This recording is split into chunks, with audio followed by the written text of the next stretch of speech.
Hello, আসসালামু আলাইকুম viewers. আরও একটি নতুন ভিডিও নিয়ে আপনাদের সামনে উপস্থিত হলাম। আজকের ভিডিওতে মূলত আমি দেখাবো আপনারা বাচ্চা সংগ্রহের পর কিভাবে ব্রুডিং করবেন, কেমন তাপমাত্রা দিবেন, কেমন কতগুলো বাচ্চা একটি ব্রুডারে রাখবেন সে সম্পর্কে কিছুটা পরামর্শ করব। এগুলো সাদা লেয়ারের বাচ্চা। আমরা প্রায় 20 পিস বাচ্চা নিয়েছি। তো সকালে নামিয়েছিলাম, নামানোর পরে রাতে সন্ধ্যার একটু আগে আমরা বাল্ব দিয়েছি। যেহেতু ওই সময় যখন নামিয়েছিলাম তখন একটু গরম ছিল, এজন্য বাল্ব দিইনি। এখন তাপ দিচ্ছি, এখন সন্ধ্যা প্রায়। তো আপনারা অবশ্যই একটি ব্রুডারে সর্বোচ্চ 500 পিস বাচ্চা রাখতে পারেন। আর আপনারা 100 বাচ্চার জন্য 200 ওয়াট বাল্ব দিবেন।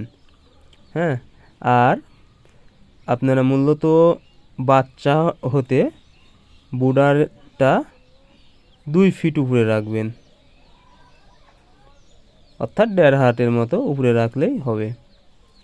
আর আপনারা যদি বাচ্চার তাপ কম হয়ে যায় তাহলে অবশ্যই দেখবেন বাচ্চা একটু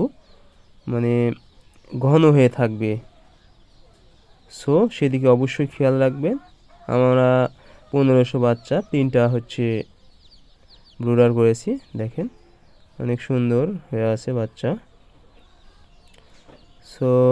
আর অবশ্যই কিছু দেখেন পানি দিয়েছি, ওষুধের অ্যান্টিবায়োটিক কিছু। অবশ্যই আপনারা কিছু অ্যান্টিবায়োটিক দিবেন, তাছাড়া ব্রুডার নিউমোনিয়া হওয়ার সম্ভাবনা থেকে যাবে, মুরগি অনেক মারা যাবে। আপনারা ব্রুডিংয়ে কী ওষুধ দিবেন তা সম্পর্কে আমার ভিডিও করা আছে, আপনারা আমার পেজে গিয়ে দেখে নিতে পারেন। আর অবশ্যই যেন সঠিক পরিমাণ তাপ পায় সেদিকে খেয়াল রাখবেন। আজকের ভিডিও এই পর্যন্তই। ধন্যবাদ।